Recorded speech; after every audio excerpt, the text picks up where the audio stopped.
Greetings, everybody. Have a blessed Monday wherever you are. And if you're now in Tuesday, a blessed Tuesday.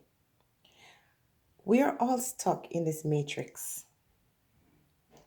And if we're able to put aside these boundaries that individuals set up to keep us apart and to, make us think that we are better than someone else because of these superficial labels, then we don't understand that we are all in this thing together. If you examine what is happening around you, human nature is showing itself. Many minds that are weak is just more weakened. And those with a stronger mind, those who have the ability to think positive in spite of the situation that they're in, hopefully will continue to spread more messages of love and unity. We are not perfect. And as someone said in a comment, sometimes I love you, sometimes I hate you. And I laugh when I read that comment because the truth is, in our private life, in the private spaces, we sometimes become something else, something other than what others see. So for me, you don't want to mess with me. And I don't always come out like a fierce bull, but my attitude as a fighter is fierce. So there are times when my frequency is high and I can speak like an angel. And there are other times because you have to know when to cry, when to fight, when to be silent, and when to roar. You have to know the difference. And so if you are an aggressive person and someone comes to you with aggression, all it's going to do is cause you to be more aggressive. So you have to know the people around you. You have to check out people, find out their nature. And so if a person is boisterous, you can't bring that to that individual. You have to bring peace. If a person is peaceful and you bring that to them, you're not going to get anything out of that individual. Same thing is true. Just watch the children, look at their personalities.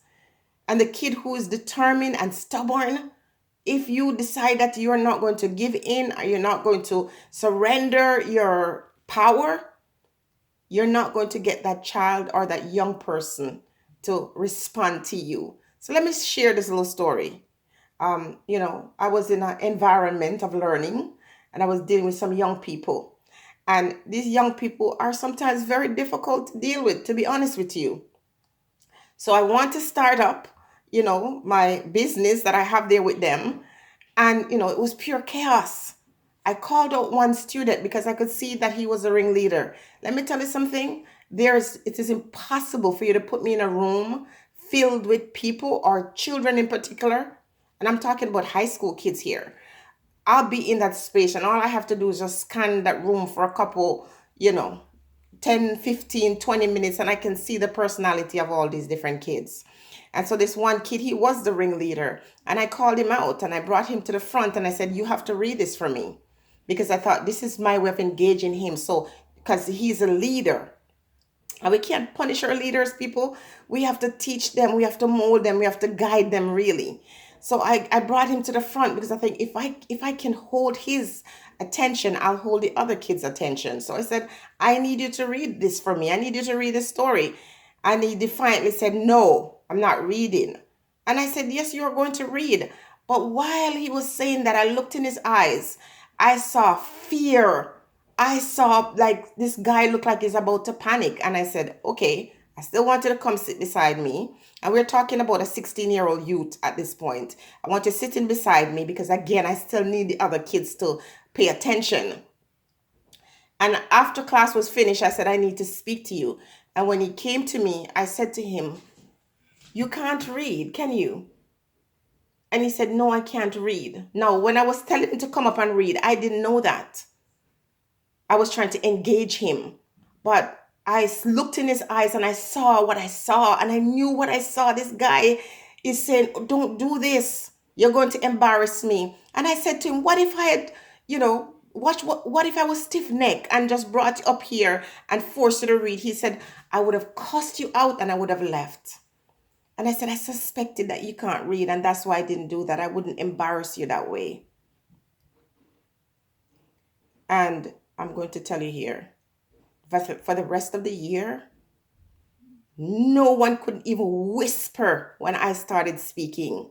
We're talking about students in my classroom that had court cases in gun court. Okay. And when I refer to these individuals as angels, the ones who were my supervisor was like, what are you talking about? What are you saying? These are criminals. I'm like, no, they've done criminal things, but they're good people who've had certain circumstances in their life. And these things, I'm not saying everybody who's had a rough life become a criminal. No. But remember, we are different people and different people cope different ways. Okay. And so when I would say this individual, is a sweetheart, they would look, what are you talking about? Let me tell you how my classroom was filled every single day for an entire year with these guys who would take their lunchtime and they would hang out with me at lunchtime. My supervisor would say, what is this? I've never seen this. These guys would hang out with me, tough, rough guy. When you see them, you're thinking, oh my goodness.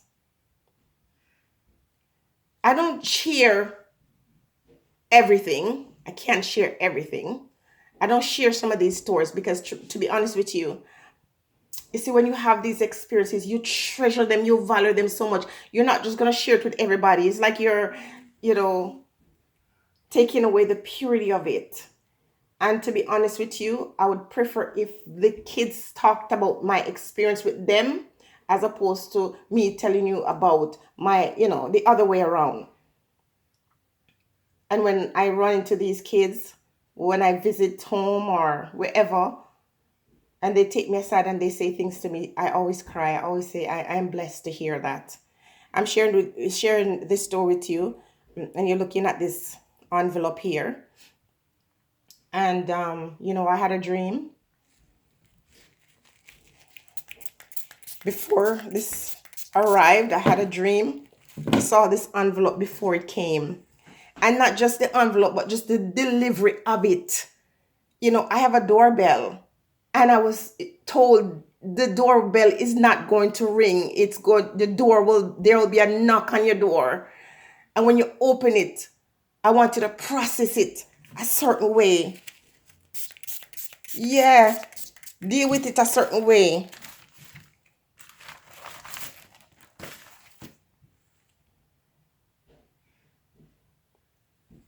And that's what I'm doing here. And I'm saying to you, although you're stuck in the matrix, you know, ask for leadership and guidance this day and not ask for this from man. Cultivate that thing that forces you to stay in the corner. Now is the best time. Now, when you see that we're told to stay, away from people and to exercise social distance, understand that this is the greatest time to connect with spirit and to observe and to follow the heeding and the warnings and not to allow your ego to get the best of you. Just humble yourself and rely on the ones we cannot see to lead us, because the ones who can see oftentimes are like blinds leading the blind.